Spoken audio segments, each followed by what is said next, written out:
Hey y'all, welcome to Geek Freaks. I am Frank and I'm joined by Jonathan. Well, hello. We got a lot to talk about today. We're going to be discussing some new trailers. Ironheart finally, which I noticed I said Iron Heat in the notes. Spelling, guys. Then we have our final Superman trailer. We're going to be discussing Andor Season 2. And then we have a bunch of little pieces of news. At the end of this, we're going to have an interview with Richard Spark.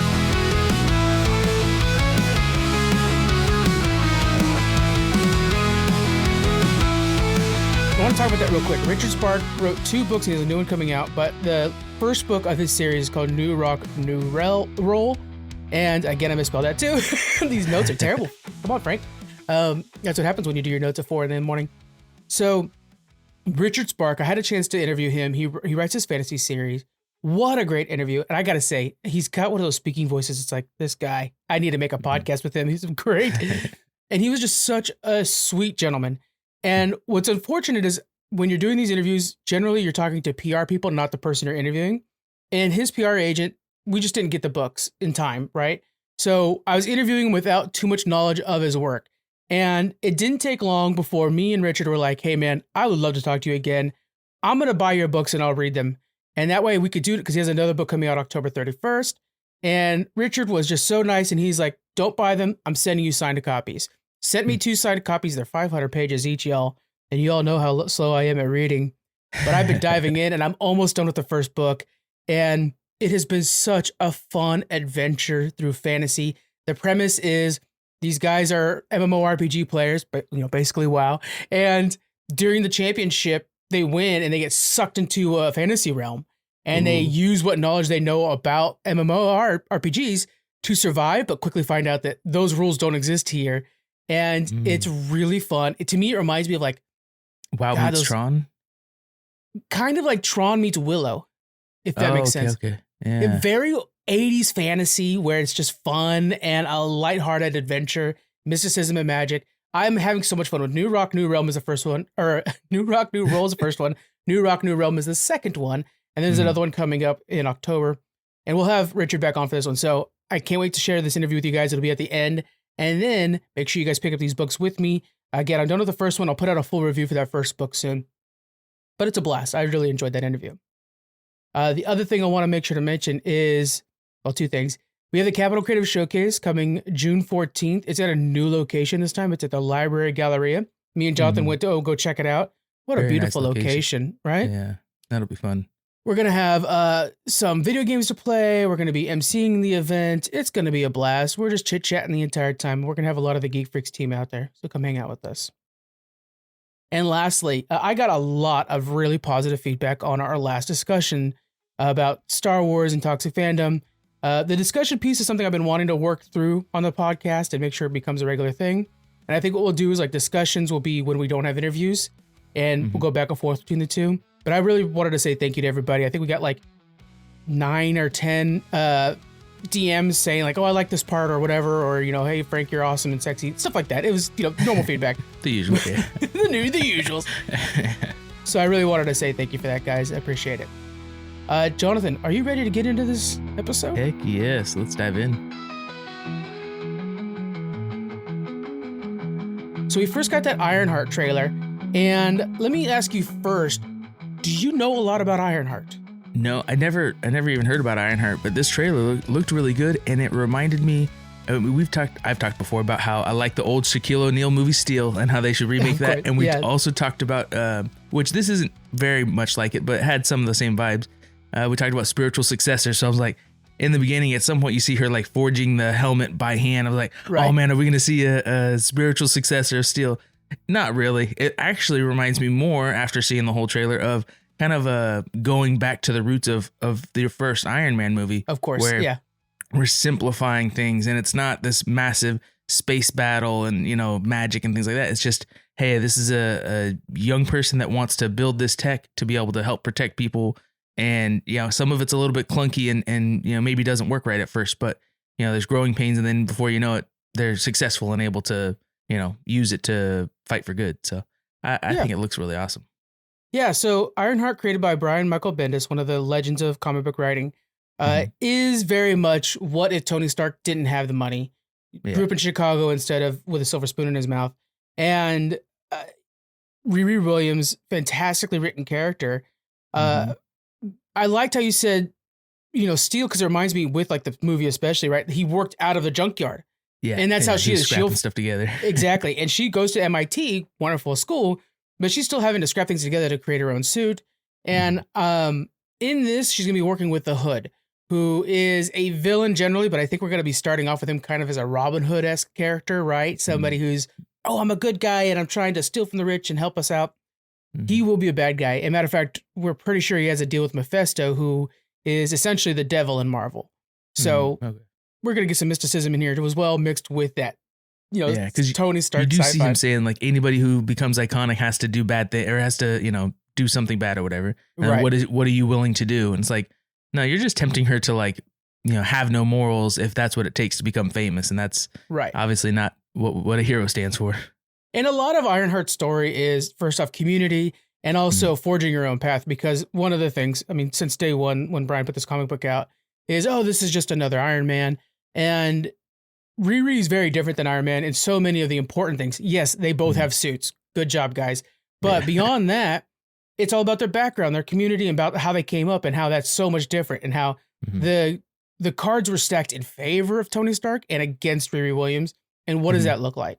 And I think that's something that we could really explore with this. Let me ask you, first off, what were your opinions seeing this new character, and did it make you want to read about her in the comics?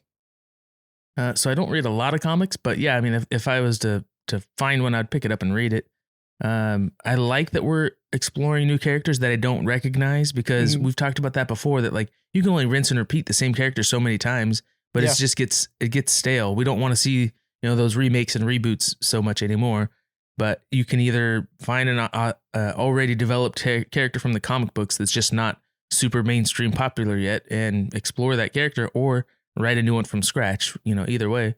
But something else that, we haven't seen done 1,000 times. It's refreshing. And I like the whole kind of steampunk, making stuff out of nothing, and the, grounded small town, Spider-Man close to the community kind of vibes that it seems like she's, going to have in the movie. Yeah. And then she has an AI with her suit, and there's two different versions of AIs that she gets. One is Tony Stark. She literally has a Tony Stark AI that talks to her. Probably not going to happen with here, right? With RDJ. The other is that her childhood best friend dies in a drive-by shooting, and she eventually makes an AI that's much like her, that gives her advice and pushes back on some of her bad decisions. I'm really hoping we get that character, because then you have questions of like honoring your friend and bringing them back. And in the world of AI, we are right there of that happening again. So I think that would be a fun little place to explore. That's a whole nother episode we could talk about, this AI and making AI people. That's kind of great. But so one thing I kind of hope to see, though, is that they don't make her tech so advanced that it is almost the same level as Tony Stark. His is supposed to be, if you had ridiculous money and you could just, and you're a genius, and you could just dump it into there. But I'd like to see hers that, like, maybe there is some things that aren't expensive or too hard to get to, like a program that she was able to code herself kind of thing. But, if you have all the lasers and gizmos and rockets and stuff that he has, it's like, well, how did you get to that if you aren't the billionaire that he is with access to everything? Totally fair. She does end up making a pretty great suit, though. And, a lot of that is over time. And of course, now that she's working with a Hood, she's probably going to have some money coming in due to that. Oh, that's true. Yeah. If they're robbing people to steal from the rich, give to the poor, then it's like, let's peel off a little bit so we can upgrade our equipment to do that better. But yeah, I could see that. And the Hood, that is such an interesting character. This one is played by, was it Anthony Ramos? I think he's played it. Yeah, Anthony Ramos, who frankly is a badass. He's part of the original cast for Hamilton. I don't know. That's where I remember him the most, but he's been in a lot of things. But the Hood, I love this kind of mysticism. I'm a big Constantine fan. So I love when you kind of have that, and he has like the bullet bending that we had from that old Wanted movie and stuff. That was a good movie. It was solid. Yeah. He did Transformers at one point, A Star Is Born, In the Heights. So he's been in a lot of things, really.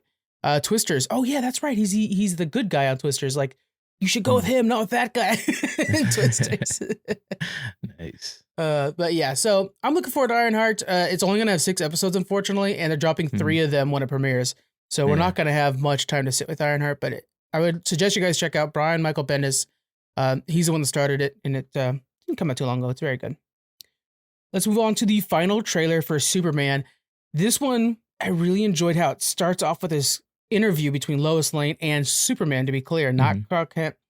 And we talked about this when we reviewed the original Superman movie, how it seems so silly that people can't see Superman through the glasses of Clark Kent, but there's a way that you hold yourself when you're Superman and a way you hold yourself when you're Clark Kent. Like you have your shoulders. Yeah. And in this interview scene, we see exactly that from David Cornsweet, where when he's like, oh yeah, go ahead and interview me. He's kind of like playful Clark Kent. And then he sits down and he's like, hello, Lois Lane, or whatever. He kind of like gets into Superman mode. It's like, yes, it's a really niche part of Superman's personality where it's all about how you present yourself is what makes you Superman, not the glasses. And I thought that was a cool part. And then we're also getting a very well lived in world. Like superheroes fully exist and are accepted by the community in this world. Unlike, say, past Superman movies where it's like, whoa, this kid's got superpowers. Let's explain this. No, man. We got Green Lanterns, multiple of them. Hawkgirl just flies around. Mr. Terrific's got all the gadgets you could want. So it's a fully decked cast. What were your thoughts on the Superman trailer? Yeah, it looks really polished. And I feel like it's not polished in the same way that we've seen all the Marvel superhero movies. Yeah. It's kind of just like a different person's vision, I guess, of translating the comic book to the big screen. And I really like it. It reminds me kind of the style of the newer Star Trek movies that have that little gleam to them and stuff like that. But, the fact that it's comic book to big screen, you got to be careful that it's not a little too silly or jarring. The things that stand out don't stand out too much to where they don't fit together. But it looks like they did a good job with it. So I'm excited for it. This trailer, though, had so much in it. I watched it twice and I'm still like, okay, I can't write down like every character I see and the things that they're doing. There's just too much going on. But like you're saying in the first half segment of the trailer with the interview, I like how they sit down and it's like the two of them are kind of flirting with each other a little bit. Yeah. And he's open and friendly. Oh, yeah, let's do an interview. That's cool. And she's like, really? You'll let me interview Superman? Like it's such a big deal. And then you realize why. It's because she's asking those hard-hitting questions that everybody wants to know. You see yourself as a hero to the people and a god, or we know that your powers are like a god. But then, some of the people might see that like, well, there was so much death and destruction and you followed no rules or laws or anything like that. Like, how do you stand here with this much power you wield and not follow any of, our countries or our people's rules or code of conduct or anything like that? And so it quickly turns on him and he starts getting upset in the interview. And it's just like, yeah, you can be doing a good thing, but not following other people's rules and they won't trust you whether you're doing good or not. And it's like, it's an interesting debate or, challenge that superheroes are obviously going to be facing in this movie. And then at the very end, we see him falling from the sun in the last scene. So it's like, okay, there's going to be obviously a big battle at some point where we see he's losing, which, and we see him fall into the snow in the teaser. Yeah. So yeah, it looks really good. I'm excited for it. I'm ready. That opening interview, there's one of the aspects I really like about it too, is that it gives Lois Lane so much agency and she's willing to ask those tough questions. And that leans back to like Lex Luthor. That's one of the things that makes Lex Luthor so good is he's not entirely wrong, right? Yeah. Where it's like, we need to be able to defend ourselves. We can't put everything on this one alien man that dropped here that we don't know everything about Krypton. What happens to them? How long do they live? Stuff, all these different questions. If he's anything like a human, he could flip a switch any day and decide he's going to kill everybody because we're very emotional and volatile. Yeah. So maybe he's not like that, but DC stories are exactly that. Batman goes bad or Superman goes bad. Yeah. So they have to have some kind of fail safes in place, right? Which is, it's one of my favorite Justice League stories is the Doom, what's it called? Doom Switch, something like that. Where Batman literally has a plan for every person in the Justice League to kill him. Yeah. And I think it's Bane that breaks into his Batcave and finds them all and starts enacting them. That's awesome. It's so incredible. Let's make a movie out of that. There is one. It's an animated one, but it's very worth the watch. Okay. Especially, for Barry Allen for Flash, he makes him go like translucent to grab something, but then he snatches him halfway translucent, so he has to stay translucent to survive and stuff, and then he can't stop running and. Yeah, it's wild. He gets everybody really well. Yeah, and then you got to watch it. Okay. What are your thoughts on how they have such a lived-in world or I would say where comic book characters are so readily available. How do they balance that? Like in comparison to a Marvel movie, at this point, everybody feels like they have seen the Avengers fight off aliens in New York, but it's still a surprise when you come across a superhero, I think. And in DC, it feels like there are just so many of them that I don't know if that would be much of a surprise. Yeah, it's just a different taste, I guess, different perspective. That it's like you're saying, it's like they've had superheroes of different varieties for maybe 50 years. And, when my dad was a kid, he got to meet Superman. And now, I get to meet Green Lantern or something like that when I go to school because we're doing a field trip. We're going to go see him or something like that. Yeah. It seems like it's very comfortable for the people. And I think that's kind of cool because we do like the backstories, the origin stories where you get to meet them for the first time. And we'll see how they meet with, society as a whole in that stage. But we're going to be exploring kind of the long-term situation of a superhero where you have the logistics of how do they mesh with our political system and, right. The governments and stuff. So I think that's not something you would explore that early on, but I think, people would have to kind of learn what a superhero is. And is this just a one-off or are they going to be everywhere? So there's kind of a little bit of time you have to spend with it before you get to this situation where people are really delving into the politics. And maybe they say like, you know what, we don't want a superhero because though you're great, you can save everybody. You're not going to do it in the way that we've approved. You're not going to do it without destroying a building and, that somebody owns that building. And yeah, one person was going to die, whether, you were there or not. So let's just let life play out and we're going to figure it out through insurance and stuff like that. Like, yeah, we need to preserve life above all else, but the people are trying to, I don't know, keep control, I think, in a situation that they can't because, either way you're going to lose, but a hero can save lives. I kind of like the idea, though, that they're not going to give us too much of that backstory. That it's just going to be like, yeah, there is a hero insurance policy. Don't worry about it. We don't need to go into that. But I would do like the idea that like, oh, there's a superhero in your town. Insurance going up, guys. I'm sorry. Right. I can see that. Yeah. If an alien's going to come invade, they're going to go punch Superman first. It always happens. So yes, Metropolis, your rates are pretty high. Yeah.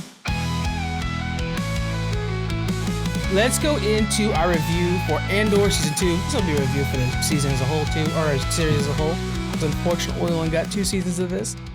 Jonathan, we're going to do it interview style. These are always fun to do it this way. So you're going to ask me a series of questions, and we'll go off of that. I am ready whenever you are. All right, so what was the pivotal moment in Cassian's journey this season that you think of? Yeah, I would say... We've seen him grow for sure and change over the seasons, which I love because in the beginning, he wasn't the guy that we see in Rogue One, and we've seen him grow for sure. But have you seen in this season like a real pivot in his character? I would say that there are 2 major moments for me that I really lean on. First off is the moment when he decides to shun Luthen and back Bix in her recovery and redemption and revenge, and decides to bomb that Imperial. I think right there that kind of solidified his like, I'm Cassian, I'm a rebel even amongst the rebels. And I think that's something that Luthen both appreciates and is very irritated by, because I think Luthen either wanted Bix to be fully cured from this drug addiction or probably more likely to be dead. So so that Andor wasn't, distracted anymore. I think that was a very key moment for him, and it really kind of set the boundaries between the two. And on the adverse side of that, another really pivotal moment for him was when he's having that conversation with the rebel leaders who are now this, formed alliance. They're a united team. And he goes to them. He brings them information about by the way, spoiler alert. You guys got to watch it. Just to say. But anyways, but brings them the plans for the Death Star or the fact that the Death Star exists. And they're like, well, we don't know. This comes from Luthen. He's not very trustworthy. And he's like, he has done more than any of you. And he's so passionate in that speech. It's wonderfully performed by Diego Luna, guys. It's magnificent. But he's so passionate in that speech. And I think like, in comparison to other times when him and Luthen have butted heads, when he's like, are you for real? There are people who have blood on their hands to make it so you guys could stand here and form a new government. I get that you have to distance yourself from the bloody people because you can't form a government with pirates and scoundrels, but it doesn't hurt to recognize them and throw a statue up. And you have to recognize that. And if he's going to die to give you this information, a man who, above all things, protected himself, it's important. And I just loved that conversation. It really solidified him as the man I was ready to follow into Rogue One. Yeah, man. Yeah, such a good show. So well done. Yeah. Okay, so in this, we also learn a lot more about Clea, who was just kind of a background character, it seemed like, for a lot. So how did learning about her past reshape how you viewed her character and her part in the rebellion? So first off, I want to give a shout out to Elizabeth Delu. This is her very first acting performance. I mean, wow. What a day one job. Way to jump into the deep end. That's awesome. Yes. And jump into the deep end and realize you're Michael Phelps. Yeah. And to Tony Gilroy, who's the director of this whole thing. Season 1, she didn't have much of a role, but he was like, man, I really like that character. And then made her role bigger for the second season. And what a job, right? And she's even been approached and said, would you want to see some more of her character? And she's like, absolutely, but I wouldn't pitch anything because I'm not a good writer. Tony is. I want Tony to make more for Clea. And somebody had a really good idea. I want to throw this out there, is that once they beat the Empire, there's going to be a new spy agency just run by the Republic. So have her lead the spy agency for the New Republic and like trying to figure out what's this first, the new Empire coming back and fighting against it and stuff like that would be really fun. Yeah. But I think, delving into her backstory, the fact that they had this father-daughter relationship and there's that bombing on Naboo, I thought was so important. And it was this father-daughter relationship, plus she's the top spy, and like trying to train her. That moment when they're on Naboo and they're having that conversation, he's like, don't look. And my question for you, and I talked about this all on Challenge Accepted as well, guys, please check that out for a fuller review. But don't look was kind of like, okay, don't bring attention to yourself that you're about to bomb that bridge. Or is it as a dad, I don't want you to see these guys die. And then when he hands her the detonator switch in, then pulls it back from her, it's like, here's the responsibility to be the spy, to make that decision. And then pulls it back like, no, as a dad, I don't want this to be on your hands. That complicated relationship, all in service for her to be the one that eventually pulls a plug on Luthen. Very well written. I hope Clea is brought back into some form in the future. She was fantastic. What do you think if they did like a sister movie that plays along at the same time as Rogue One? Because we see a bunch of characters doing a lot of stuff, but I wonder if there's more going on in the Resistance we don't see, and they can make another movie that's actually playing along at the same time. I'm thinking, have you seen Lion King 1.5? They did the same kind of thing. Like that'd be cool, where you see certain scenes overlap a little bit, but then it's like, well, there's this whole other deeper story that we didn't know was going on. Or just, again, like you're saying, a later sequel would be good too. It's hard because the events of Rogue One are so like a funnel for all of Star Wars. Like it all happens at this moment and then spreads back out into the old trilogy. So it's really hard to think of that there's anything else going on in the galaxy. Of course there is, but we can't think of anything else at that moment. I really think seeing her trying to run a spy agency with this like looming threat of Thrawn, which we're seeing from The Mandalorian and Ahsoka, would be fascinating. I think that would be a really good place to explore. That'd be cool. All right, so we do get to see Cassian in his introduction to K2SO, which was exciting because we love the character in the other movies. So how do you think their introduction in this movie kind of set the tone for their relationship later on? I wish they had met earlier because they talk about how they've been known each other for years, and it looks like it's only been 2 years for Rogue One. K2SO, I was like, man, I want them to have him earlier because Alan Tudyk, amazing and just funny character. But then once he's in there, you're like, oh, that's right, he's too funny. You can't have that much comedy in this show.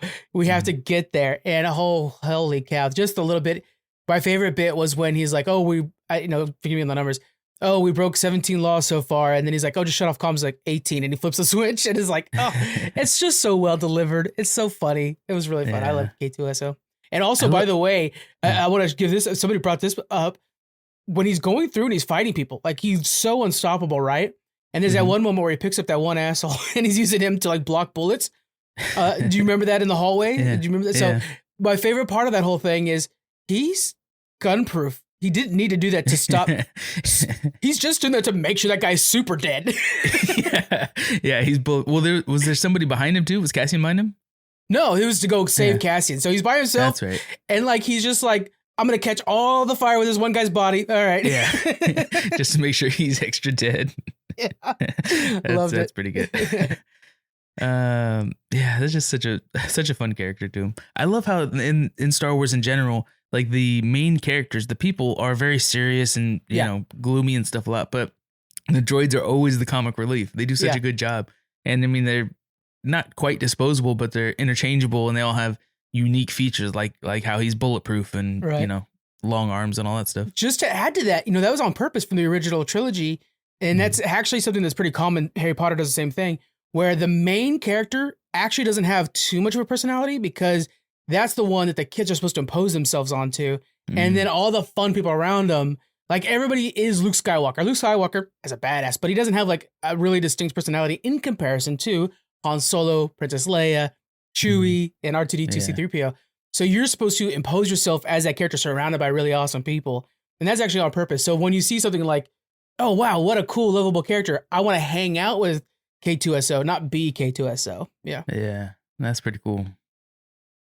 All right. I think I got one more. Okay. How does the series portray the link between personal trauma and the drive to the rebellion? Oh my God. Yes. What a great question, Jonathan. Yeah. I think this show, it's something that was never addressed before because they just didn't have the air in the room to do it, but showed the sacrifice that it takes to fight this, fascism and totalitarianism. And it's something that was always there, but we just never really discussed it.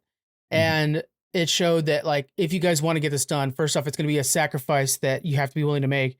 And it's going to be made by ordinary people. All the other Star Wars, as much as I love them, are heroes and villains. They're grand characters. But in this show, it's two of my favorite characters that were on screen for maybe 5 seconds. They were going to cut off the broadcast of Mon Mothma talking shit about the Emperor. And this one guy goes to the room where apparently all the controls are. And these two maintenance workers are like, oh, no, we replaced the lock. Like, we're supposed to do that. It's like, it hasn't been locked in 2 years. Like, yeah, I know, but on the order, it's supposed to be replaced. And he walks away all pissed off, and they look at each other like with a little nod. I was like, that's the rebellion. It's the little people doing little things to make big things happen. Because now he has to go up and find the key on another floor, and she has the time to get her speech done. Yeah. And it's like that right there, that portrayal, we joked about it on Challenge Accepted, like, man, all this kind of makes Luke Skywalker look like kind of shitty. Because, like, he's a kid who finds a sword and an old man in a desert, and suddenly he's the hero of the rebellion. Meanwhile, it takes hundreds of people are doing yeah. And then I've seen a lot of edits. People are doing these edits where it's like Clea in the background while Princess Leia is putting on medals over Luke Skywalker and Han Solo. Like, I know some people who really died for this. Right. So I love the context it adds behind the idea of resistance and rebellion and how much it takes such a sacrifice. And it was just really well portrayed, I think. Yeah. Yeah. Such a good show. So if Star Wars was to make another show with the same kind of vibes, do you have any idea of anything else you'd want to see? Obviously, we can't be in the same timeline, same area, but, at a different time. You think of something that would be similar, have the same feel? First off, you got to get Tony Gilroy back. That director, just what a performance. What a great job filming in locations, stuff like that. I would want to see the Rangers. Let's get Paul Sung-Hung Lee, one of my heroes. The guy's a badass. Yes, absolutely. Out there trying to fight back the bandits and this rising new First Order that is from the remnants of Thrawn and stuff like that. Like, let's get him out there. All he's got is some scrappy X-Wing fighter pilots who survived a war, and now their fight just begins. Like, that would be so incredible. And give Paul Sung-Hung Lee the fattest paycheck you can find. Right. So with the series with the kids, I can't remember what it's called. The Skeleton Crew, that's right. They see all these pirates. They get to meet, the whole like space station or planet or whatever. That was all a bunch of pirates. Is that in the same timeline as the Rangers? That is. I don't know what time that takes place. I think that's post. Yeah, gosh, now I can't. I think it's post Empire falling. Okay. Yeah, because the New Republic is trying to get the ability to make gold or whatever. So it's like on that planet. I'm almost positive of that. I could very much be wrong though. That would be cool though if those two kind of overlap a little bit, and then it's the same, at least the same era and everything, where the world is kind of in certain areas being just kind of ruled by pirates, or there's lawlessness, and then these guys have to start. Which we saw in the gosh dang it, Boba Fett's series, which I know not a lot of people watched, but in that one was all about like who controls Tatooine, and now Boba Fett he took over for the Jabba the Hutt. So yeah, good stuff. That's cool. I would give Andor, guys, a solid 9 out of 10. There's some pacing things I'd throw around a little bit, but like I would say it's by far the best written Star Wars story so far. And I really hard to find complaints on this. It's nearly perfect, almost perfect, real strong 9. So yeah. What would you give it, Jonathan? What's your score? I think the same thing, 9 or 9.5. I can't really pick out anything to complain about. I don't know. There are times when it shifts that 3-story arc. I think was so important for the show's release schedule. But I think sometimes, like even in the final 3, they drop it sometimes to shift things around, or there's certain ones where they have to move things around. And I think in service of that, they might have slipped up in other places. But then I go back to like the prison sequence from the first season. That was, oh my God, a masterpiece. And so it's really hard because like, okay, that 3 arc thing absolutely worked over there, stuff like that. So it's you can really cut this into pieces and have like 5 good movies out of this 2 seasons. But it's just there's that meme going around like, what? Oh, I love the prequels, and like 2 people are looking at 2 different prequels. The prequels that we all call prequels, and then like Andor season 1, Andor season 2, Rogue One. That's another prequel now, and it's like, that's fair. That would be a good edit if somebody was to piece them out into separate movies and put them, even put them in theaters. That'd be awesome. Someone with the time and the skills, please do so. Right. And invite us to see them. Yellowstone season 5 part 2 is now available on DVD and Blu-ray with over 2 hours of special features. Generations of blood have led to this. Yellowstone season 5 part 2. Own a piece of the legacy now on Blu-ray and DVD. Let's get into the news. We're going to start off with our good old friend Jessica Jones is confirmed for Daredevil season 2. I'm so happy for this. Daredevil wants to build that army. This is who you get. Yeah.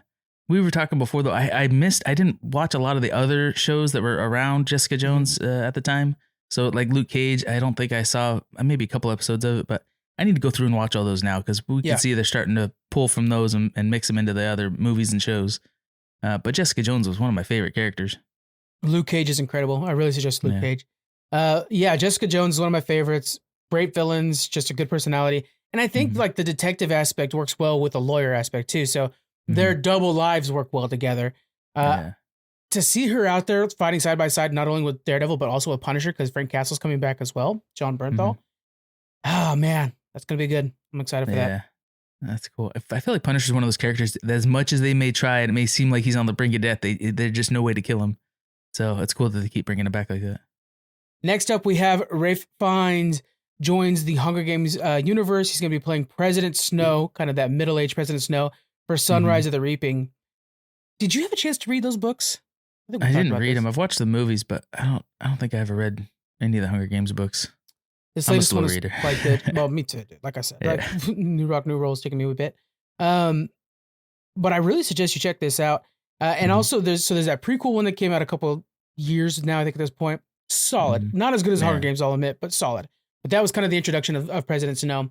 And in this one, we're going to get this middle-aged version of President Snow. So we know he starts off with kind of this idealistic, a little bit of a rebel himself, then falls in line. And by the end, we know he's this manipulator. He's this mastermind. Middle-aged, what do you think they could add to that character from President Snow that needs to be told? I don't think he's going to be a big character. I mean, obviously, it's more about Hamish, but he's there. They got a great actor for him. What are they going to add for middle-aged? I don't know. Like obviously when he's young, he's got these rambunctious new ideas and stuff like that. But then he realizes he needs to be, kind of in line with the system that's been built around him. But I think he's going to see that there's a level of power and control that he can inch his way towards. I mean, I'm sure we've probably seen some of that already, but so maybe that's him. He'll find satisfaction in, maybe making small changes like, oh, well, the games used to be done this way, but we're going to change, this aspect of it or something like that. And then, having a tighter grip around eventually, full control. But there's also politics. He's not just the president. There's, how do I say it? There is a political structure within their world, even though it doesn't look like it because he has so much control. I don't know how it goes. I think they use an oligarchy system.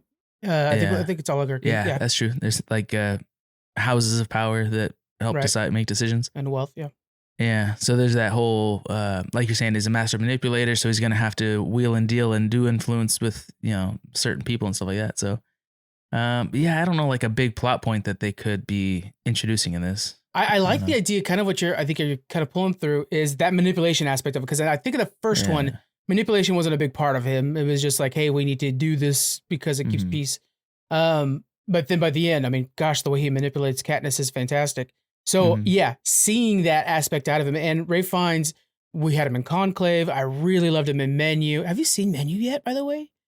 It's too scary for Susan. That's what I'm thinking. That's what I forgot. But he's really great in that. He's like this really fancy chef. Rich people come and eat at his place, and then he slowly kills them all because he's like, I'm going out, so I'm gonna take you guys with me because you guys are assholes. It's great.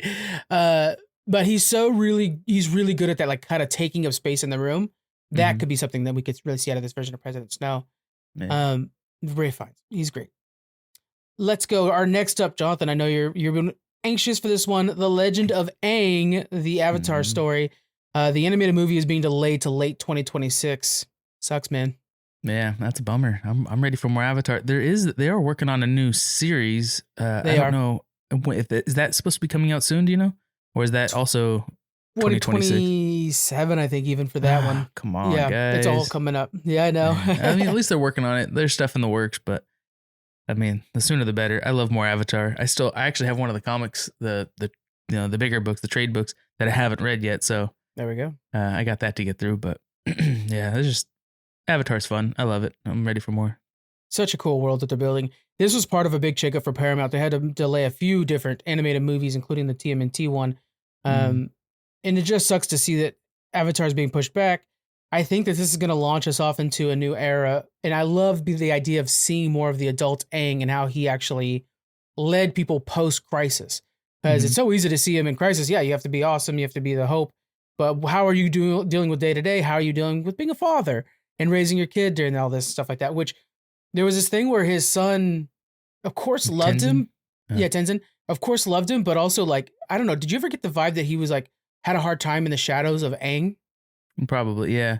One thing I think would be interesting to explore is this challenge where Aang is a fun and playful person, but he's also in a world that's struggling. There's technology evolving, and all kinds of. There's always fighting going on. So does he necessarily want to have kids? Maybe he's like, I like to play with kids. I like to be a kid myself. But when he's at that age, maybe he's 20, 25, him and Katara together, and have that debate like, well, I feel like I'm supposed to have kids to restore my people, to bring them back. Yeah, the airbenders, yeah. Rebuild my whole, the near genocide that we suffered. But at the same time, I don't know, would I be a good dad, or do I want to be a dad? It's like, dang, it's a responsibility you feel like you should do, but it's a very personal decision that people, struggle with all the time. So that'd be kind of interesting to explore in his character, I think. And then talking about Katara too, seeing that like her people are still in the South and probably at this point start to need a leader because her dad would not live too long. And here she's having to be in Republic City helping as much as she can there too. So then there's like this division of like how hard are you pushing towards your husband's goals, and how much do you need to go back and help support your own people? Because we know that she lives with her own people in the new series in Korra.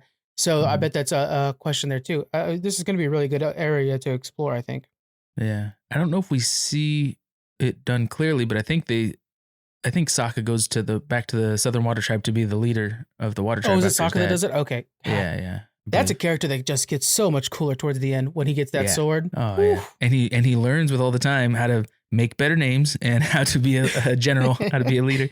Yeah, which is funny because like in the beginning you're kind of like, oh, he's just the dorky brother, like he doesn't really have it. But then then it's like, oh, that's the thing, is that you have to have somebody, the Raph from Ninja Turtles, the leader of the group. Sometimes you just need that. And you see when you go back to the earlier seasons, he is always scheming. He is always trying to find a way, like, okay, we need to go around this way and stuff. He's just not as good at it when he's a kid. But after all these experiences that they go through, he ends up really, getting good at making plans of attack and strategizing and stuff like that. Yeah. So that's cool. Let's head over to Netflix. They got a Gears of War movie they're working on, and they just tapped director David Leitch to work on it. So David Leitch, he did the John Wick movies, Bullet Train. He did Deadpool 2, which I think was solid. What is it that you're wanting to see out of this movie? I'll start off with, it needs to feel very grand in its scale. One of the things I love about Gears of War is like you're fighting, you're shooting in like this cool square, we'll say. But then like from the ground, more enemies appear, and it just feels like it's inevitable. And I would like for them to somehow capture that. And I know it's gonna be very high budget for them, but I mean, you're using the Gears of War name, make some money on this. I almost wish it wasn't Netflix that had this because I don't quite trust them. But and I think David Leitch is the right guy for this. Making movies on the scale of like Bullet Train, where it had like so much combat going on, I think is a very good sign. What are you thinking, Jonathan? Yeah, I agree. I feel like like the movie I Am Legend or The Last of Us, where you see the whole city is in decay, and you don't need a whole lot of that, but at least a few shots where you pan back and you see the building that's being consumed by plants or that's falling over into another building or something like that, gives you that scale of, this small problem that I have right now of this combat I'm in. It's actually everywhere. It's inescapable. There's nowhere else I can go that doesn't have this. So I agree with that scale, and it needs to be very like grounded, very like, how do you say, like when you're playing other games, I don't remember if Gears has this feature, but the survival aspect is a problem where as much as I can, run and gun and kill as many of these as I can, at some point I need to stop and open up a can of tuna or something like that. Or I gotta make sure I could find some fresh water, things like that slow down the game, but they also make it so much more, real and more challenging. I think having those in the movie would be good too. Those moments are not necessarily specifically about survival, but they're about connection with your brothers. And, like the conversations they'll have around a fire pit or whatever, like that's where you get those moments where they can slow down and they actually become pretty important. There's no official plot yet, but what they're assuming is going to be about Marcus Phoenix and the Delta Squad as they fight through this Locust Horde. So basically the first game. And they mentioned on, let me see, what was the source for this? It is the Hollywood Reporter mentioned that a lot of this is coming from the success of The Last of Us, and which of course that makes total sense. And that they wanted to use Dune as a little bit of an example. Like what was an unfilmable movie being filmable is like, okay, let's do Gears of War. But I hope they don't use that to go a little too sci-fi and like horror, and then making, because the chainsaw and all that stuff. Yeah. And end up being like Resident Evil 6 or something, where it's just over the top horror or gore just to get gore. Attention, I can see horror. I don't. So I think gore and action I can see for this. Yeah, like just exploding bodies just for fun kind of things. Like, let's not get into that. Let's keep it kind of though.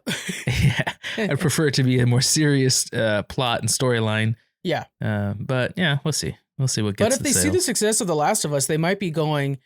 There's two ways of looking at it. Like pulling as accurate of an adaptation as you can is successful, which is what I think they should pull, but they might not. But they might be looking at it like, oh, well, it's a lot about character-driven characters. Might actually be more about the storytelling of these characters and their evolving nature. Yeah. Maybe they'll go to that, which is not really Gears of War, but it's cheaper. They might do that. Yeah, that'd be good though. Yeah. Let's head into, let's see, we got two more things. We'll go a quick one on this one, a rumor that Chris Hemsworth for Thor 5 is trying to get Sam Hargrave to be the director for this. The big push on this is that he wants to avoid being too silly. He's kind of tired of how silly things got. I could see that. Yeah, I know that you're a fan of that idea. I don't like the comedy side of Thor. In the first, movie, I get it. He's just a punk teen and he learns morality and, how to be a god, and that he's so important to people that he's needed. And so that gives him, a reason to straighten up and be serious, not be a college bro anymore. And then by the second and third movie, he's just back to being silly. And I don't know, there's characters for that. I don't think Thor for the movies, I don't know, maybe in the comics it was always written that way. But I think it'd be better if Thor was the serious godlike character that we see him at the end of the first movie versus always being the butt of the jokes and stuff. Yeah. You use other people. Sam Hargrave, who we're hearing he actually wants to direct this, does all these extraction movies that have Chris Hemsworth. I need to watch those. They're Netflix movies. But he did Atomic Blonde, which I thought was like a really gritty version of 007 with a female lead. He does The Accountant, which again is the kind of movie that I think your parents would watch, right? Like just action movies and their fun gun. Is that something that the Marvel world is missing? I think maybe. I think anytime that they have a run and gun character, they try to complicate it a little bit. And sometimes you just want like, hey, drop them in the middle of this world and see if they can get escape, Yeah, I think that would be good. I mean, we do have some of that kind of 007 action stuff going on with Captain America and, Winter Soldier. And like we just saw the Thunderbolts. It has some of that same kind of vibe. Yeah. And so Thor, I think, is more in the fantasy side, not so much connected to that type of story. But why not bring them together? I mean, I guess it wouldn't be bad. And it doesn't mean just because this guy's the good director in that kind of movie that this would have to be in the same wheelhouse. But he obviously has good experience with it. But I think making Thor a more serious character would definitely be a positive turn for his character, for the writing. I want them to still continue to use the father-daughter aspect, though, because now he has a daughter that he's raising, and they kind of joked it off with the last one with Taika Waititi, but don't ditch that. I think there's still some stuff there, and I don't remember it being super prominent in the comic books that he's ever been like a father-daughter thing. A lot of it is like a reluctant king, especially with like the Donny Cates stuff and whatever. And then of course always trying to earn back Mjolnir. That's such a thing that they always bring back, but that'd be cool. That is a massive pivot point too. I didn't even think about. I'm here talking about how when he learned how to be respectful and stuff like that because his dad dying or all of the first movie, that changed him from being a college bro. Having a kid or being responsible for a child is 10 times that. So now it's like the whole world might be falling apart, but I need to make sure no matter how many planets are being destroyed that little girl is safe. Right. So. He's like, I'm a god. I will sacrifice my godhood. I will sacrifice my life to make sure that that one child on one planet stays alive and is, safe and healthy. So I was like, man, that would be a good point to make it like a lot more serious that you could even, get into the mental health side of it and say, maybe he's getting a little bit too controlling where he accidentally killed people to keep her safe or something like that too. Like he threw his hammer through a building and there was people inside it or something, I don't know. But yeah, there'd be a lot more you can explore with that, I think. And I think you could still keep some of the comedy too, but have it through the daughter. I think like if we look at Logan, there's so many great father-daughter things we've gotten lately with Logan, The Last of Us, Mandalorian, right? If we're talking son. But if we look at like Logan, I think a lot of the comedy in that was his interactions with X-23. But outside of that, him aging and dying was the pivotal thing for him. So I think you could do both. And I think that might be the thing is having his daughter be kind of the punchline to a lot of the jokes would be fine, Yeah. Which is, oh my God, Thunderbolts. What a fantastic movie. But Red Guardian had me cracking up every time he opened his mouth. Yep. With all the dad jokes. That's another thing is, if you want to keep any kind of level of humor with Thor, just let it be dad jokes. Let him, everything else can be, he's serious and he's trying to, save the world and stuff. But you could pepper the dad jokes in. That'd be great. Yeah. Let's that last story. Okay, let's talk about this last story real fast. We don't have to go deep into it. It's developing right now. Fortnite added in a Darth Vader AI companion. So the idea is that he'll randomly join your squad and he's hanging out with you. He's not really fighting much or anything like that. But the key is that they used an AI to do this, and through the voice chat of the game, you could talk to him and he'll respond to you. Now, as a reminder, James Earl Jones, who voices Darth Vader and Mufasa, sold his voice to Disney, and they can now use his voice forever. And that's what the voice is in here. So it is James Earl Jones AI voice in this thing. Now, the problem is anytime you give like any sort of freedom to the internet, they're going to ruin it. And it took like no time at all before they got him to start saying fuck and all kinds of like, pretty racist stuff and whatever was being said by James Earl Jones is what it sounds like in Darth Vader, a Disney character. And so they quickly put a hot patch out there. It took them like 30 minutes after they've started seeing all these clips start to arrive of like, hey, look what we got him to say. And so he does tone it down a lot now, but it's still a possibility.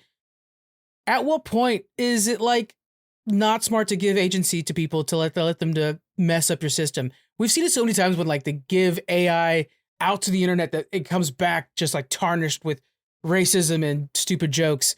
Yeah. How many times do we have to learn this lesson, guys? It's like in the show Mythic Quest, they measure things by TTD, time to dick, which is how long if you give them a shovel, how long until they're digging the shape of a dick on the surface of the land or whatever. It's like, yeah, people are going to ruin whatever it is because they're kids. They're going to push the boundaries of whatever it is as much as they can. Even, grown adults like us, that we're going to act like kids in a sandbox. So I think that's a very good point is you have to know what the hard edges, what the limits are of the thing you're creating and expect people are going to push all the way up against them.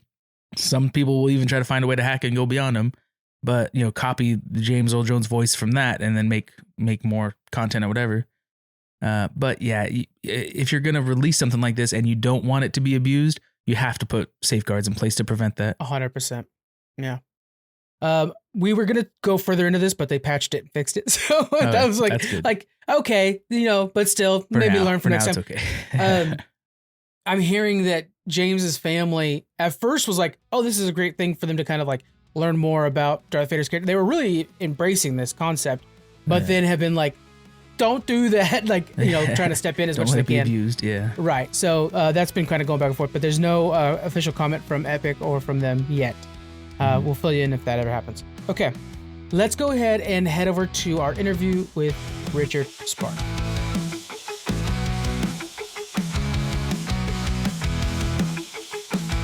So we have 2 books out here and we have more on the way. Can you introduce us to the fantasy world of New Rock, New Roll? Yes, it grew out of my love of gaming, online gaming specifically.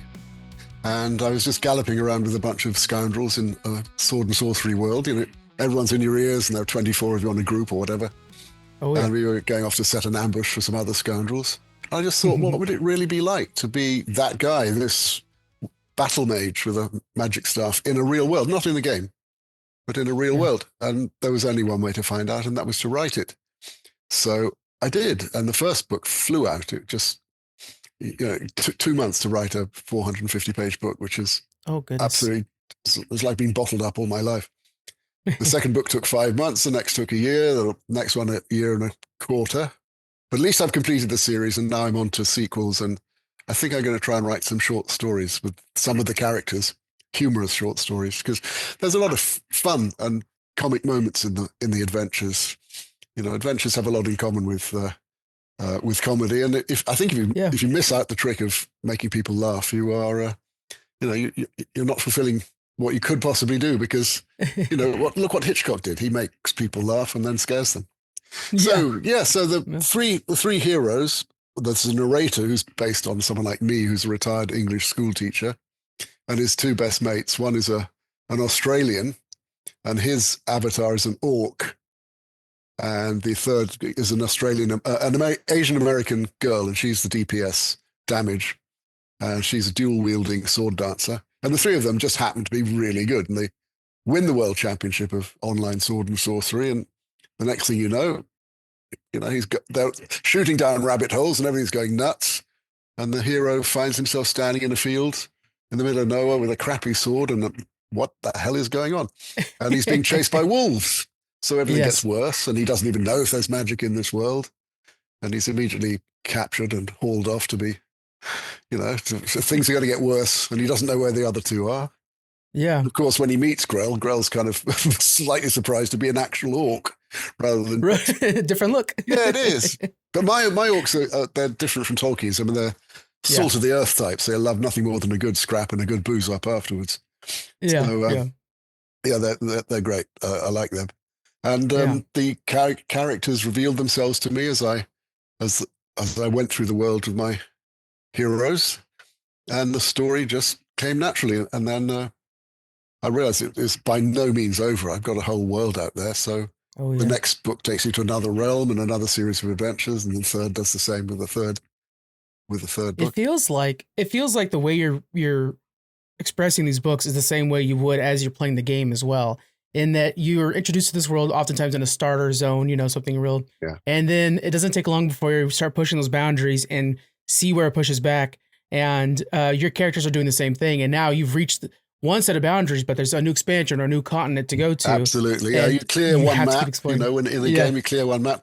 But again, I stress to people, they're not in the game. It's all explained at the end of book 1 why this happened. Yeah. And oh my God, it's, the adventures are only just starting.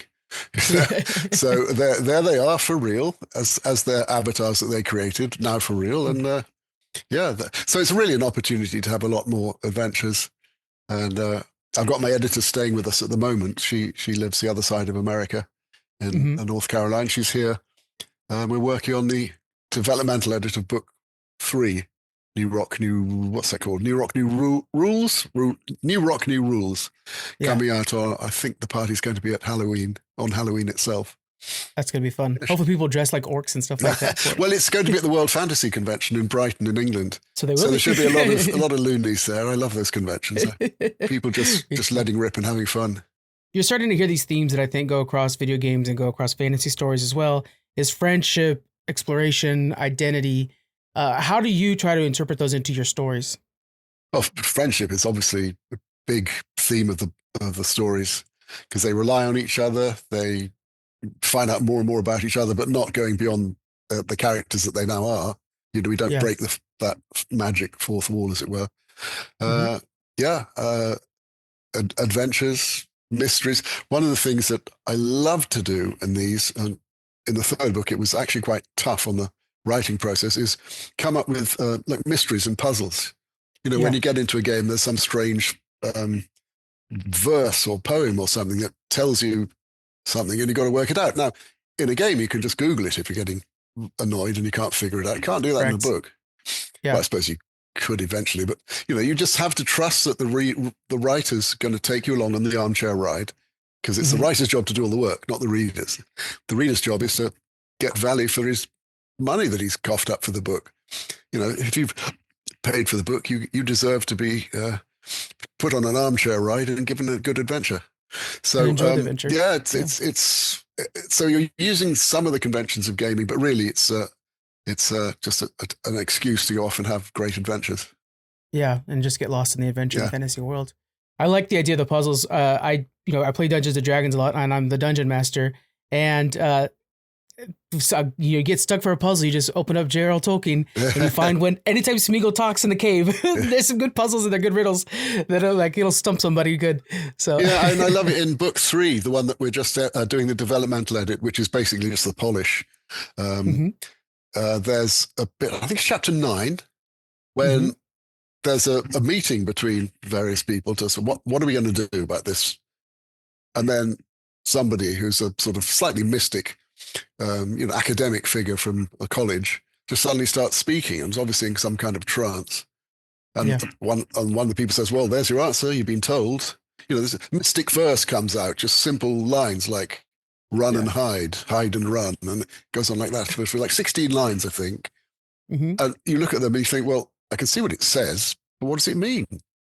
And the person who knows this says, well, that's for you to find out. There's your answer. You've got to figure out what it means. So they've got to go off in all different directions to figure out the quests and get back together before the shit hits the fan. And, and of course, it not really much of a spoiler alert, but at the end of book 2, our hero's got a bit of a problem that he needs to fix. Or, he needs to fix it, and there seems to be no fix for it. So he's got to try and fix that while working out this detailed, this mysterious verse they've been given, while somebody else goes off to another land. And, and I love that whole sense of juggling balls in the air. And when you're reading it, you go, okay, I can see what it says. What does it mean? Yeah, all right. So we go there and then what? And so, you're sort of foreshadowing the end, but it doesn't make any sense until you see that it does.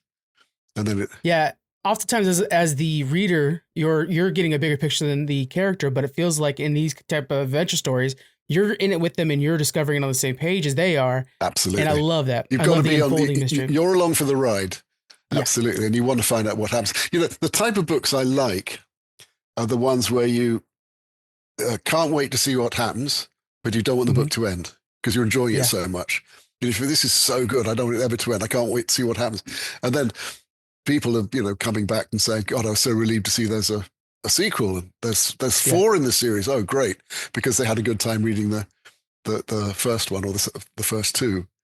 And they so that's really nice feedback. But that's exactly what I like when I read a book or a series.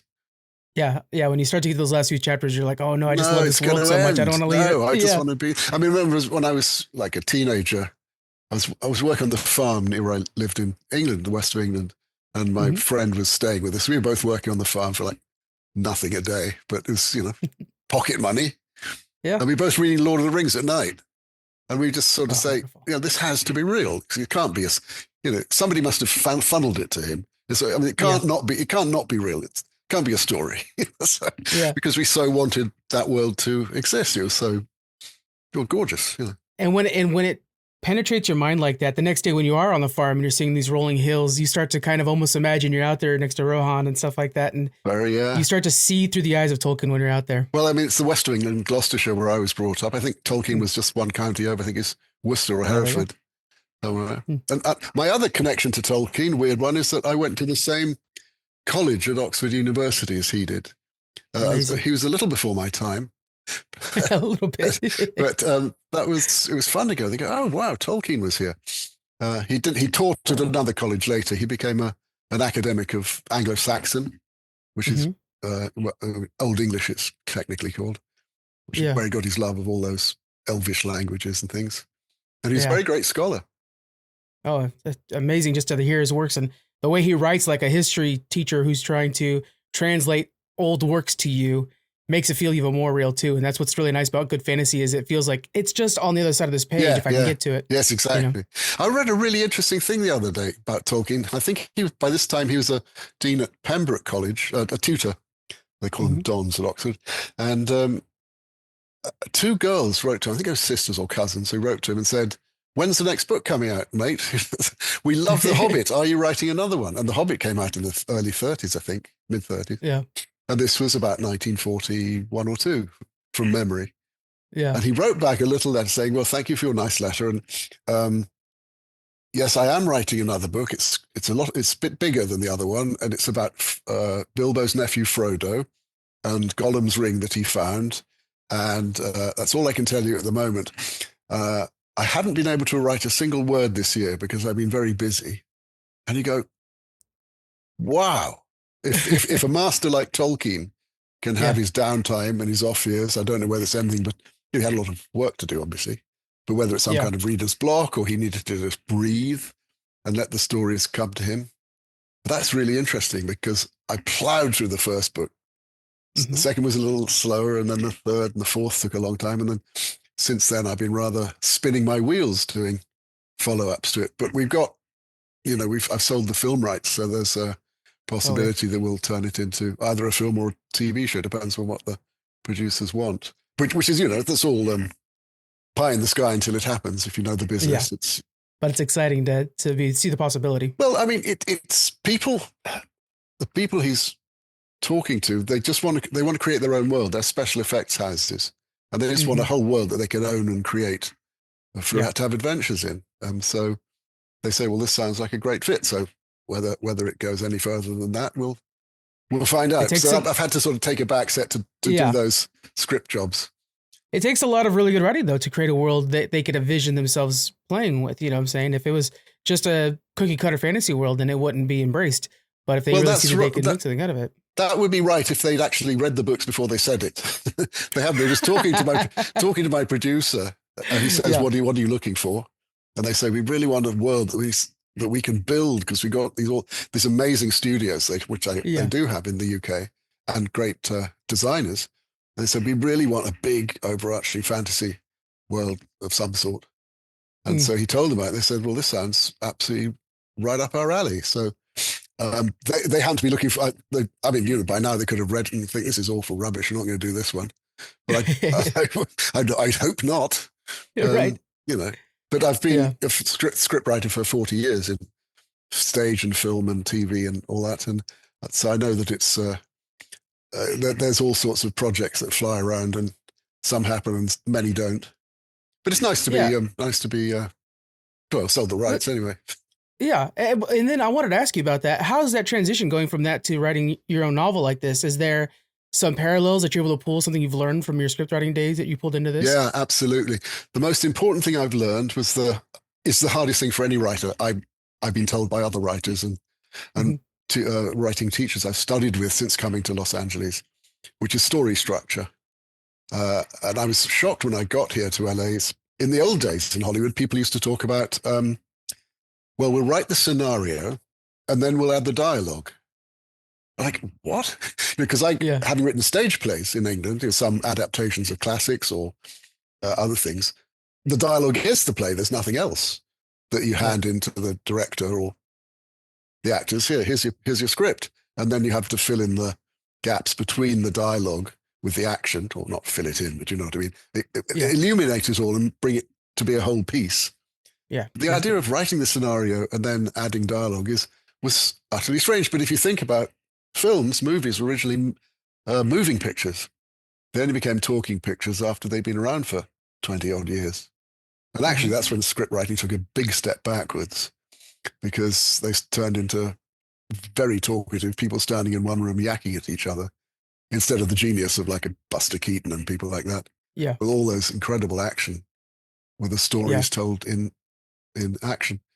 So I learned a lot from my script writing career. So when I came to doing the books, I've always wanted to write books. I've written a few narrative nonfiction books, but I've always wanted to tell stories. And when I was talking with my editor right at the very beginning, when they signed me up, Kasich, the publisher, I said, it's so nice to be working, to be telling a story instead of showing it. And she said, no, you're not. I said, what?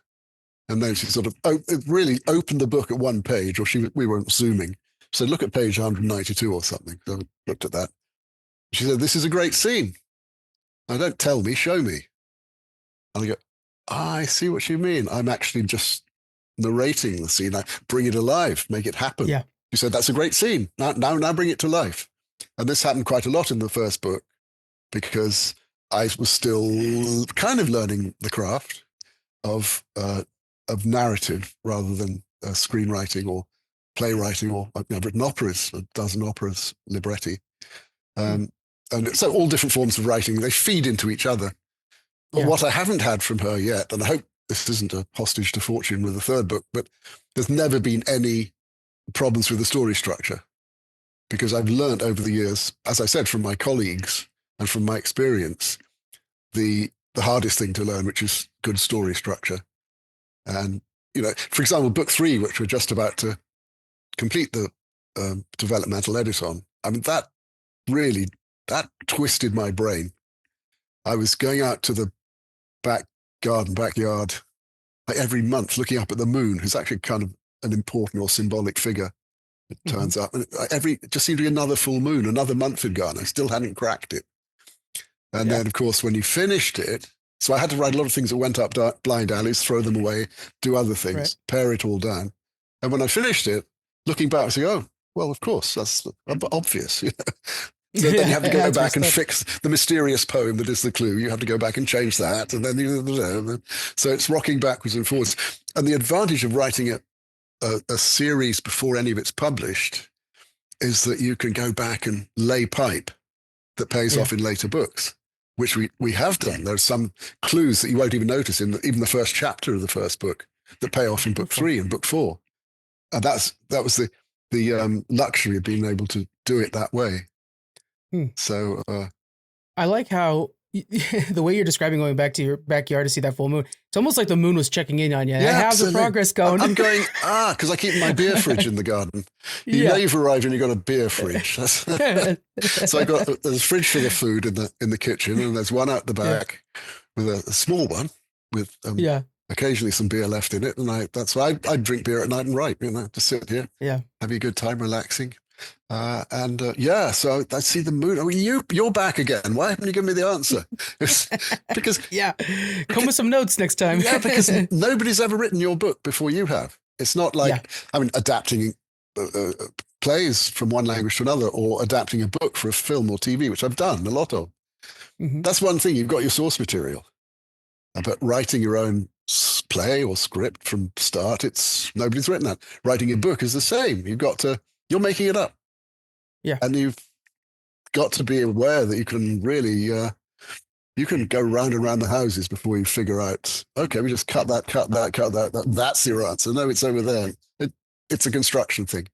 Sounds like, Richard, that you have a director's mind, that you think of things in shots and in scenes. And I think that might make your books seem more cinematic and maybe even easier to read for a modern audience. Well, I do. Again, I've directed a number of things, from operas at the Los Angeles Opera to TV and stuff, and stage plays. So it's second string to my bow. I wouldn't really call myself a writer-director hyphenate, because I haven't had the big track record of directing. But I've certainly done enough to know. I went to class here at Beverly Hills Playhouse for 4 years, studying under Milton Katsalis, who founded the program. And that was the master class, and that was very demanding, and I learned a great deal about how to work with actors. One of the things Milton always said was, a lot of directors don't know how to direct actors. They're too busy setting up shots and doing other things, and the actors have to learn how to direct themselves. And there were Oscar-winning actors in the room. This is the master class. So, you'd be sitting next to somebody, and then they'd put their scenes up, and Milton would critique them for an hour. Jeffrey Tambor was in class. He was also one of the teachers for a while, and he was a brilliant teacher. And he really, his career began to blossom about the time that I joined the class. And he's, obviously gone on to have a great career as an actor, but he's an incredible teacher. And the stuff that they would see in the scenes that I was looking at, and that what they would see in the performance and the acting and the interpretation is just way deeper than my pay grade. So those people were able to teach me a huge amount. So when it came time to, for example, direct an opera at the Los Angeles Opera that Placido Domingo conducted, big budget production, a chorus of 40 people, how many with lead singers of 6, and they all coming from all over the world, and it's a new piece, so they have to learn it. I was prepared because I knew how to handle that, and I would give more credit to my 4 years at Beverly Hills Playhouse, I think, to any actual real directing I'd done before, just to get to that level of absolute confidence in what you've got. And the important thing for any director is to prepare. Prepare and run a happy ship. Anyone can do that. But if you don't prepare, you're shooting yourself in the foot. I understand why people get grumpy on the sets, because people are exhausted, and directors quite often get, pulled in off different directions by different people needing different things. And there are all sorts of reasons why it can be a tiring or difficult experience on some, not all, I've been on some shoots where 90% of it is a breeze and only 10% of it is like, we're losing the light here. Stress. that rain cloud's coming. Get the hell on, which is... Yeah, it could be that way, of course. But that like you were saying earlier, you like that, balancing the many plates and stuff like that. So I think it was something that you brought back into your fantasy world, where our adventures have so many different directions they're spread off into. And that's something that I think you thrive in, right? I do. The important thing, I've always loved learning. So when I started working with Leslie Robin, my editor, and she did that whole thing about, no, you're not telling me a story, you're showing me a story as well as telling me. And you go, that was a lesson right there. And so she hasn't had to do that in the second book. In the third book, I haven't had her notes yet, but I think I might be getting them tomorrow or the next day. But there you go. Well, we've still got a few months to do the audiobook and get it out into the world. But it's you just learn from good people. You can't think you know everything to start off with. That's just nuts. I mean, I've got stories about my early days where, my first scripts and the first script meetings, and how just simply difficult you find it when someone opens the page of the script and it's covered in blue ink, things circled and stuff. And this was a wonderful director in England for a series I wrote.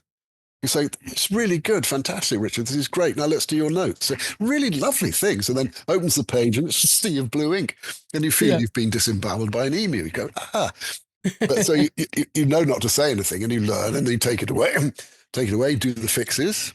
And then when I brought back the script to him, there were like 3 notes in the second draft. And then he gave me the rest of the series to write. But if I'd resisted the notes, I wouldn't have got the gig in the first place. But it must be hard to still show your voice through those blue notes to make sure that well, you just got to learn. There are 2 things that are important in this. One is he's on your side. He's trying to make a good show. Okay. He's got a series. These were well-known, very successful children's books. And so it's this big budget production. They all wanted it to do well. They were going to be well-known actors in it, all that. And I was 26 or 7 and new, and he would be the only London producer in London that my agent said, he'll give you a chance, go along and take the meeting. So one thing led successfully to another. And you just learn, you just get out of your own way, get on with the team. And it stops hurting after it. Imagine being an actor and you go to an audition. I don't like you. It's the whole person. If it's, I don't like your script, well, that's bad enough. We've all written scripts that have sent in and people have rejected. So no, it's not for us. And you go, well, you just growl and think, you fool, you don't realize. But an actor at an audition, the whole person's rejected. And it's so tough on actors, because an actor has to be really sensitive to the words and the part and what's needed from them. Yeah, but they got to be tough as old boots to survive in that business and not go nuts with these. Imagine going to a room full of 20 people who you're look going just to a like room you. Be judged amongst your peers, and you can't see the flaws in you and the perfections in the person they did pick. Right, and your agent calls you up and says, "We've got a call for a bearded gaming geek of about whatever age you are," and you go into the room and everybody looks like you. Yeah, and there's a lot of us. Yeah, exactly. And I've actually done some.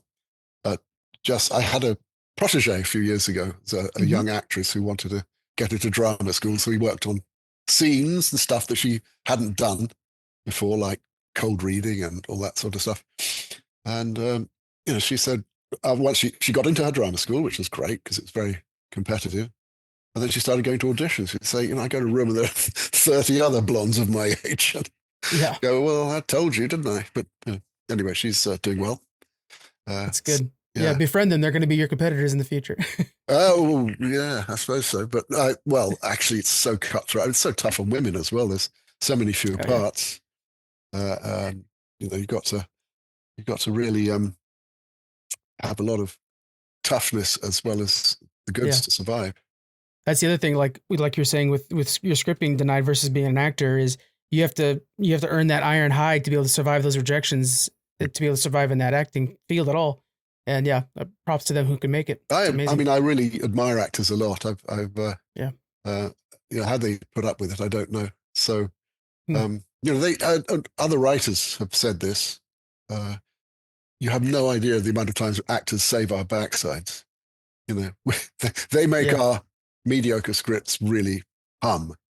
Yeah, they give it some life. And I'm astonished to hear that from really, really well-known script writers saying that. They go, wow, so kudos to the actors. They deserve all the success they get if they get any. Yeah, if they get any, unless they're idiots, of course, because there are plenty in that. But that's the other nice thing about being a writer is you hear all the scuttlebutt. You're in the loop. You've done the script. You're in at the beginning. You hear all the stuff, so who you really don't want to work with her. This one has the mother or sister from hell who comes to the set all the time. What are you thinking about? Don't even put her on the list. And you go, bloody hell. And oh God, I mean, I couldn't possibly begin to tell you some of the horror stories. All the drama behind the dramas. I mean, oh God, one guy, I see if I can do this without telling his name. So he got to the set, which was overseas. So which one's the director? I said, oh, come here. That kind of attitude. Right, good. I just want, right, I don't take notes. All right? That's the director's job. You go, how fucking stupid, because notes are going to help you. Of course. B has sort of like, what's the word I'm looking for? Short-sighted.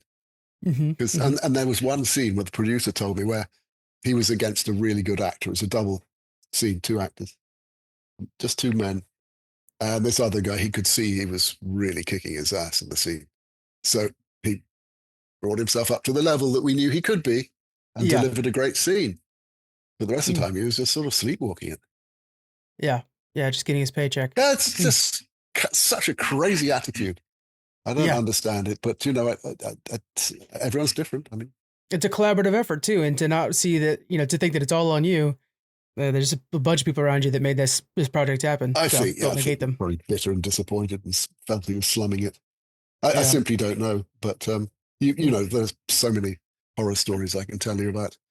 Directors, actors, and it's not necessary. Yeah, sometimes it's not. You gotta work with others, and to not work with them is.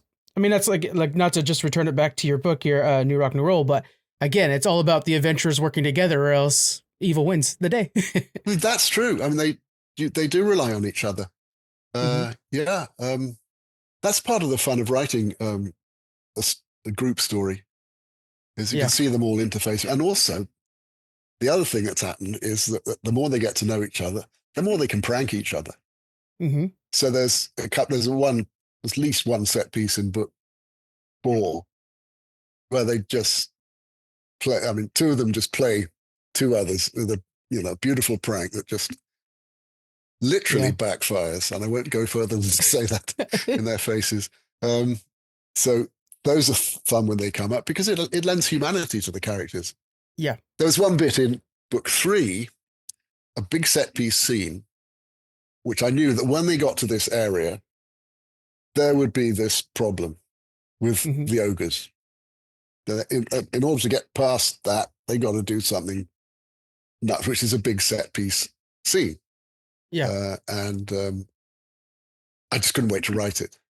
So I wrote it about 10 chapters before I got there. And then by the time I got there, it's just all just there ready to be edited. So, if you get really an exciting set piece idea like that, just write it as soon as you can, because it's the times when you're not writing that hurt. When you're going, what am I doing wrong here? Why did I go up that blind alley? And I'm sort of twiddling my thumbs now. I've finished the series, which is annoying because I like writing. I think, I don't want to repeat what I've done before. I don't want to repeat the effects. I do want to do so. I love the world that I'm in. What can I say? I think possibly short stories involving 2 of the scoundrels who they meet on the way could be some fun. Well, we'll see. We'll see. Yeah. When you build that set piece that you set out for yourself 10 chapters ahead, do you feel like is that just exciting to reach it, or do you might force the story to fit there? Is that harder to make sure that the story works there? And once you get there, do you change that set piece a little bit to make sense with the story? You always change it. I mean, rewrites are where you get the gold. But that was a set piece scene. They had to do this in order to get. So they were obviously going to go there. The set piece happens, then they go on if they can get this set piece achieved, which looks very unlikely because they're hopelessly unprepared for it. They're way out of their depth. They're being marmalized by by these ogres in this event, and they got to figure out. So one of them's got. So a solution needs to be found, and then they can move on. So those sort of scenes are relatively easy to write in, not in a vacuum, but sort of in isolation. Yeah. So, for example, if you had like a battle scene somewhere, you knew you were coming to a battle scene. I haven't done this, but you could probably write a bit of it beforehand, because it's an event that you go through rather than something that you have to come to organically. And of course, you're always doing your outlines. In that there's this whole idea of, do you fly by the seat of your pants as an author, or do you plot in advance? I do both. So the stories I tend to write kind of going forwards, vaguely knowing where I'm going. And then I'm always keep creating or assembling an outline on the side with like 2 or 3 lines per chapter about what's happening in this chapter. So quite often the outline would be, the first 20 chapters are done. And then there's a bit here there's some blanks there. And then chapter 27's got some lines in it to show what happens there. And I think there's another chapter here. I don't know what number it'll be, but that's got to happen here. And it's got to end there, because that's, you have to know your ending. But first thing to do with any story is work out your ending, because if you don't know where you're going, well, you're in the same boat as your readers. Right. So then you're really depending on a good deal of luck to get there.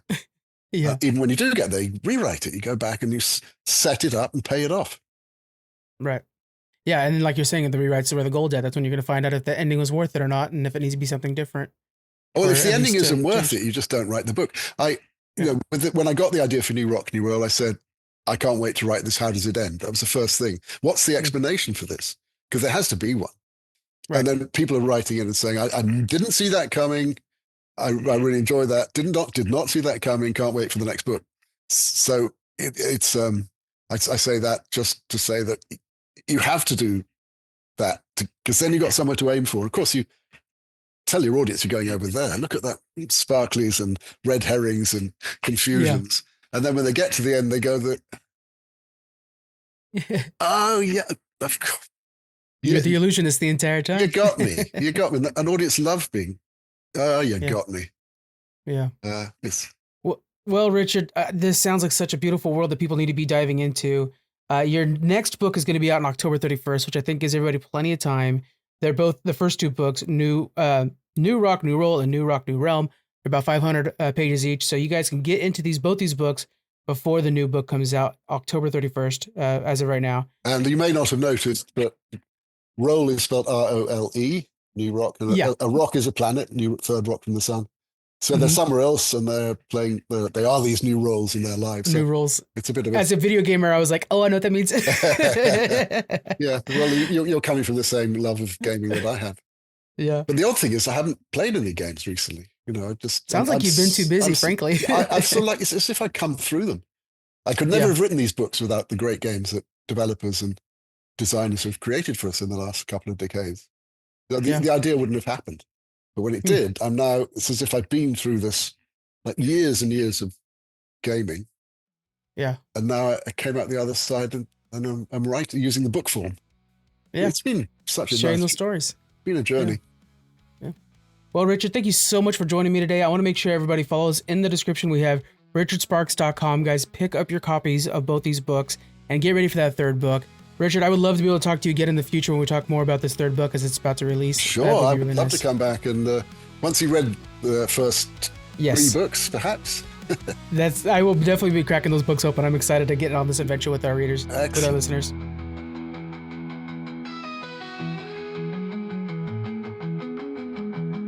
All right, so that was Rich Spark talking about New Rock, New Roll, and he also has New Rock, New Realm, and a new book coming out October 31st. Great guy. By the way, I'll throw out there too, I ended up grabbing the audiobook as well, and he reads the audiobook, and you just heard his voice. What a great voice. I'm killed to have it. It's such a creepy thing, by the way, to say. I want your voice. There are so many times when I'm watching them, like, can I podcast with you? Like, it's just like, okay, Frank, calm down. Can I make an AI of your voice so you can speak for me? Yes. But check that out, guys. And then we're going to have him back on for his third book release as well. All right. Let's head around the network. First off, I want to say on our website, guys, you can now find the John watch list where, Jonathan, you're going to have shows that you're going to watch. Yes. We're going to have the trailer for them, a little quick short blurb.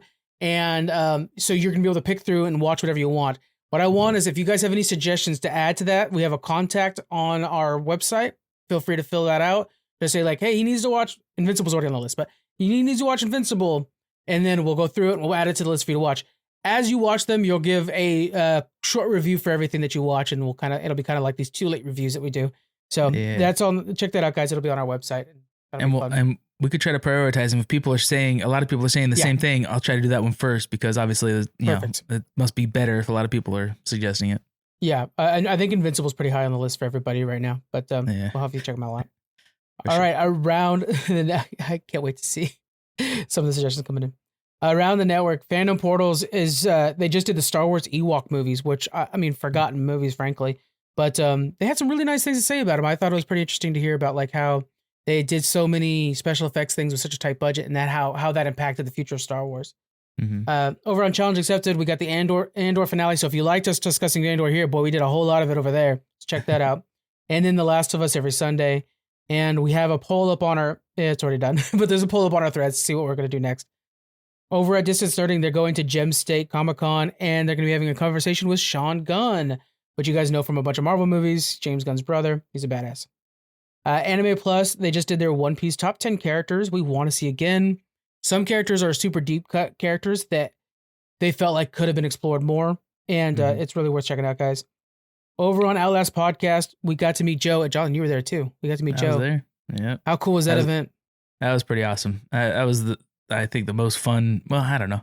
I don't even know what I would compare it to, but yeah, we've never done a go meet a celebrity at a local bar kind of event, but it was really cool. The energy too, like when you're watching Survivor and that version of it, when it's like people are cheering during challenges and stuff like that, is a blast.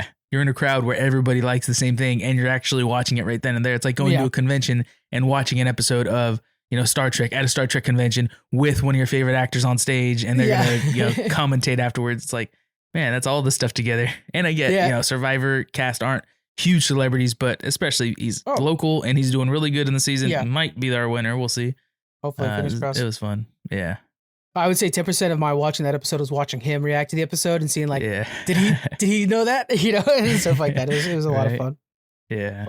Over on Disney Mom's Gone Wrong this week, they got Inside Out 2 coming out on the main feed. So check that out, guys. Really good discussion about growing up and emotions and how it evolved and improved over Inside Out 1. Mm-hmm. So that was a great chat.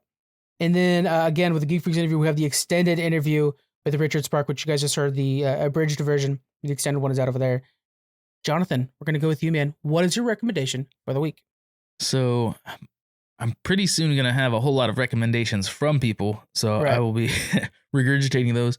But I think I have a lot of stuff to catch up on already, but I'm at least going to add to my list, my short list is either rewatching Jessica Jones or at least watching the other shows around it. Like we talked about, Jessica Jones is getting added to Daredevil, and she was one of my favorite characters, one of my favorite shows of at least of the Marvel, superheroes. But I definitely need to see the rest of the shows in that orbit because I know Luke Cage was a good one, and I just only watched a couple episodes and didn't give it the time. So got to get in all those.